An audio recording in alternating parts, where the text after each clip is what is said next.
আমাদের জীবনে আমরা খুব ছোট ছোট সাধারণ কয়েকটা ভুল করে বসি, যার জন্যে আমাদের কিন্তু পতন অবশ্যম্ভাবী হয়ে ওঠে। জানো তো বন্ধুরা, কি সেই ভুল মানুষ করে বসে?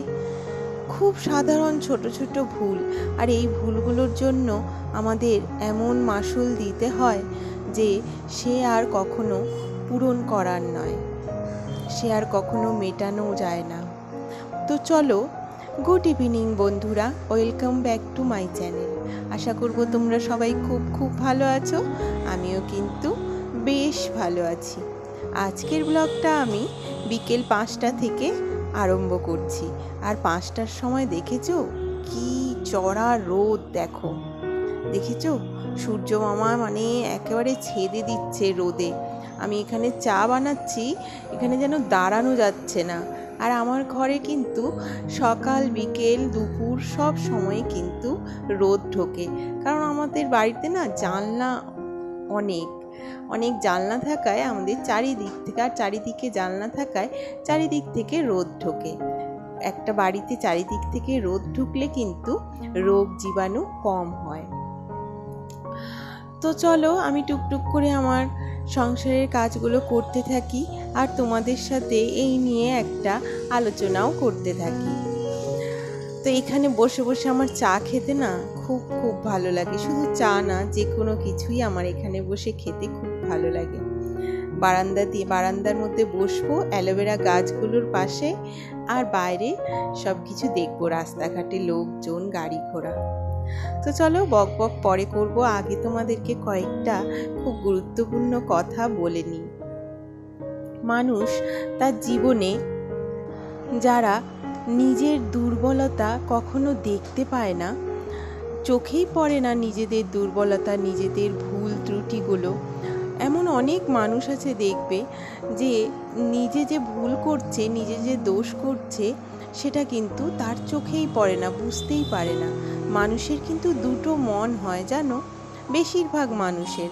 আমরা যদি কোনো ভুল করি, কোনো অন্যায় করি, আমরা কিন্তু মানে চোরও যখন চুরি করে না, সেও কিন্তু বোঝে যে এটা অন্যায়, কিন্তু তাও করে। তো এই রকম আমরাও কিন্তু কোনো অন্যায়, কোনো ভুল করলে সেটা কিন্তু আমরা পরে ফিল করি যে এটা আমি ভুল করেছি। তো অনেক মানুষ আছে যেটা না মানে বুঝেও যেন বুঝতে চায় না, ধুর এটা আমার কোনো দোষই না। আমি এটা, কোনো যদি সে দোষ করে, কোনো যদি সে অন্যায় করে, কোনো যদি ভুল কথা বলে, কিছুতেই সে স্বীকার করতে চায় না যে না, এটা আমি ভুল বলেছি, এটা আমার অন্যায় হয়েছে। যে মানুষ নিজের ভুল ত্রুটি স্বীকার করতে চায় না, নিজের দোষ ত্রুটি চোখে পড়ে না, সে নিজের ভুলগুলো শুধরাবে কি করে বলো? তাই সে নিজের দোষগুলো, নিজের ভুলগুলো, মানুষ মাত্রেই দোষ হয়, ভুল হয়, কিন্তু সেগুলো তো শুধরালে সেগুলো তো শুধরানো দরকার না। কিন্তু যে স্বীকারই করে না, যে বুঝতেই পারে না, সে শুধরাবে কি করে?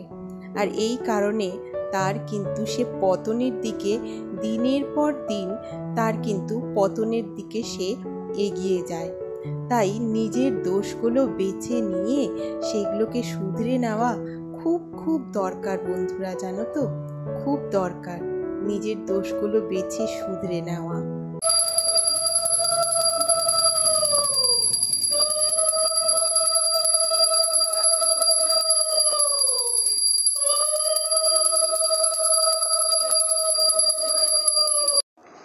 আর হচ্ছে, কাউকে হিংসে করো না বন্ধুরা, কাউকে হিংসে করো না।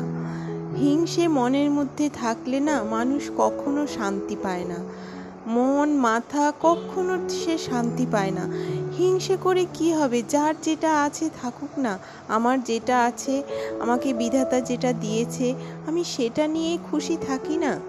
বিধাতা সব বুঝে শুনেই তো দিয়েছে আমাকে। আমার যদি ধরো আমি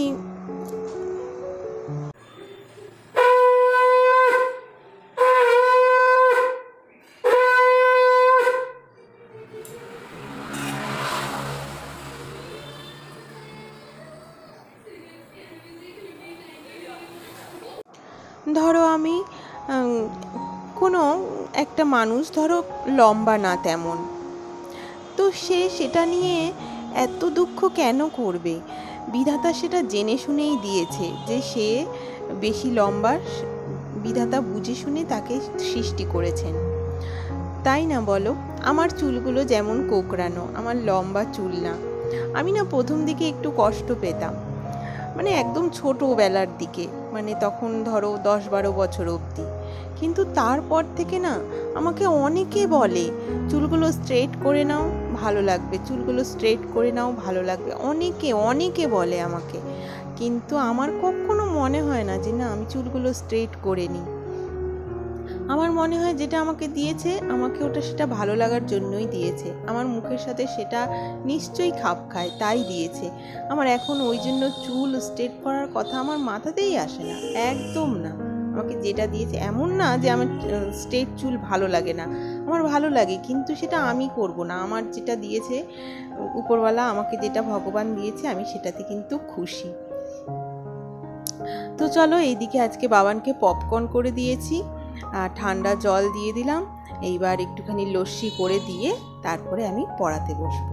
তো চলো আরও কয়েকটা পয়েন্ট তোমাদের সাথে আলোচনা করি। আরেকটা পতনের মেন কারণ হচ্ছে, জানো তো, অনেকে আছে দেখি যে নিজেকে ধনী বড়লোক দেখানোর চেষ্টা করে লোক সমাজে। মানে আমার ধরো কিছু নেই, ধরো আমি যেটা বলছি, মানে একটা উদাহরণ দিয়ে বলছি, এখন সবাই স্কুলে বসে তো মায়েরা গিয়ে বাচ্চাদেরকে দিয়ে, অনেককে দেখি তার যতটুকু সামর্থ্য নেই তার থেকে বেশি সে দেখানোর চেষ্টা করে। মানে কেন? আমি তো কারো থেকে একটুখানি কম ধনী হতেই পারি, সেটা কি আমার দোষ নাকি? সেটা কি আমার কোনো অন্যায়? আমি অন্যায় করেছি বলে কি আমি আমার মানে কোটি কোটি টাকা নেই? এটা তো না, হতেই পারে কারো কোটিপতি, কেউ হতে পারে, কেউ লাখপতি হতে পারে, কি হয়েছে তাতে? কেউ হাজারপতিও হতে পারে, কেউ শপতিও হতে পারে, তাই না? যতটুকু আমার আছে আমি ততটুকু নিয়ে খুশি থাকবো। এই দেখানোর চক্করে পড়ে না অনেকে কি করে বলো তো, মানে ঋণী হয়ে যায় অনেকের কাছ থেকে। মানে ওর গাড়ি আছে, আমাকেও একটা গাড়ি নিতে হবে, ও একটা সোনার চেন করেছে, আমাকেও একটা সোনার চেন নিতে হবে। মানে লোন নিয়ে, বাকি নিয়ে, ধার নিয়ে, এই জিনিসগুলো খুব খারাপ বন্ধুরা। এই পথে যে যাবে না, সেই কিন্তু একেবারে তার পতন অবশ্যম্ভাবী। একদম এই জিনিস করো না। আমার যতটুকু আছে আমি ততটুকুই নিয়ে সন্তুষ্ট থাকবো। যার যা আছে সেটা থাকুক না, আমি আমারটা নিয়ে খুশি থাকবো। এই জিনিসটা যদি মন থেকে বার করতে পারো, যদি এটা মাথায় না আসে, তাহলে দেখবে জীবন কিন্তু খুব খুব সুন্দর হবে, খুব মধুর হবে। কখনো কিন্তু কাউকে দেখে হিংসে করো না বন্ধুরা, আর কারো জিনিস দেখে নিজেরটাও চেও না। অনেকে আছে স্বামী স্ত্রীর মধ্যে এই নিয়ে অনেক অশান্তি হয়, যে তার বর তাকে বিবাহবার্ষিকীতে এত দামের শাড়ি দিয়েছে, আমাকেও দিতে হবে। না, এগুলো খুব বোকামি, জানো তো, এগুলো খুব বোকামি। সবার সামর্থ্য এক হয় না, সবাইকে উপরওয়ালা একভাবে পাঠায়নি, সেইটা মেনে নিয়ে চলো, দেখবে শান্তিতে থাকবে, সুখে থাকবে। আর হচ্ছে, তো চলো, এগুলো আমার বলার ছিল। আর এইদিকে দেখো, আমি চলে এসেছি রুটি করতে। আমি না তাওয়ার মধ্যে ফোলানোর চেষ্টা করি, এখন নাকি শুনছি, এতদিন ধরে তো মানে জন্ম থেকে শুনে আসলাম যে এইভাবে আগুনে দিয়েই রুটি ফুলিয়ে মানে খেয়ে এসছি, দেখে এসছি। এখন শুনছি আগুনে দেওয়া নাকি ভালো না, ক্ষতিকর। তো তাওয়ায়, কিন্তু আমার না তাওয়ায় ফুললো না, দেখলে তো তোমরা, তাওয়ায় আমার একদম ফুলতে চায় না, রুটিগুলো কীরকম যেন শক্ত শক্তও হয়ে যায়। আমার রুটি খুব নরম হয় বন্ধুরা, কিন্তু ওই তাওয়ায় যদি আমি করতে চাই না, একদম শক্ত হয়ে যায়, তখন না কেউ খেতে গিয়ে কীরকম বলে। ওই জন্য আমি মানে চেষ্টা করলাম দুটো রুটি তাওয়ায় করার, দেখলাম ভালো হলো না, তো ছেড়ে দিলাম। তো জানি না আমি যে সত্যি আগুনে দিয়ে ফোলালে ক্ষতি করে নাকি, ভয়ও করে।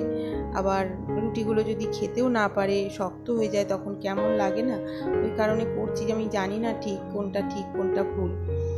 তো এইদিকে আম কেটে নিলাম, আর দিনের বেলায় তরকারি করে রেখেছিলাম সয়াবিনের তরকারি, তো ওইটা দিয়ে রুটি দিয়ে আমরা দেখো খাওয়া দাওয়া সেরে নিয়েছি। তারপরে একটুখানি দই বসিয়ে দিই। আর এত গরম পড়েছে না, দুধটা আর বাবানকে দিচ্ছি না এই গরমের মধ্যে, গ্যাস ট্যাস হয়ে যাবে। তো ওই কারণে পুরো দুধ দিয়ে আমি দই বসিয়ে দিচ্ছি। তো চলো, আজকের ভিডিও আমি এখানেই শেষ করব। তোমরা সবাই খুব ভালো থেকো, সুস্থ থেকো। দেখা হচ্ছে নেক্সট ভিডিওতে। আর আমার ভিডিওটা যদি একটু ভালো লেগে থাকে তাহলে প্লিজ একটা লাইক দিও, আমার চ্যানেলটিকে সাবস্ক্রাইব করে আমার পাশে থেকো। তো ওইদিকে দেখলে শর্টটা তুলে রেখে দিলাম, ওটা দিয়ে আমি ঘি করি। আর এদিকে ড্রাই ফ্রুটসগুলো ভিজিয়ে দিলাম। আর কালকে একটু তড়কা করব বলে এই তড়কার ডাল আর রাজমা কয়েকটা ভিজিয়ে দিই, দুটো মিশিয়ে একটু তড়কা করব। এই দেখো অল্প কটা তড়কার ডাল দিয়েছি, অল্প কটা রাজমা দিয়েছি। এই দিয়ে, কারণ বাবান নিরামিষ খাচ্ছে, তো ওকে প্রোটিনটা ঠিকঠাক জোগাতে হবে। এই সময়টা তো খুব ইম্পর্টেন্ট একটা সময়। এই সময়ে ও মানে মাছ মাংস ডিম ছেড়ে দিল, ডিমটা খুব দরকার ছিল। তো যাই হোক, এগুলো দিয়ে আমরা পূরণ করার চেষ্টা করছি ওর ভিটামিন, প্রোটিন সব কিছু। জানি না কতদূর কি করতে পারবো। তো তারপরে দেখো আমি স্নান করে চলে এসেছি। এইবার ঠাকুরের বিছানাটা করে দিয়ে তারপরে আমি আমাদের বিছানা করব। আর আমাদের শুতে এখনও দেরি আছে, কারণ বাবা এই যে পড়ছে দেখো। তো চলো তোমাদেরকে দেখাই এখন কটা বাজে, একেবারে না কেটেই আমি দেখাচ্ছি। বাবান পড়ছে, এই দেখো 1:10 বাজে। তো আমি যেহেতু ঘড়িটা দেখালাম, তো বাবান বলছে এই ঘড়িটাও একটু দেখাও। তো এখানে এখনো 1:10 বাজেনি, এই মাত্র বাজবে। ওই দেখো 1:10 হয়ে গেল। তো এখানে ওর বাবা মশারি করে দিয়েছি, মানে ওই করে নিয়েছে, বিছানা করে শুয়ে শুয়ে টিভি দেখছে, আর আমি এখানটায় হাফ ঘুম অবস্থায় শুয়ে আছি।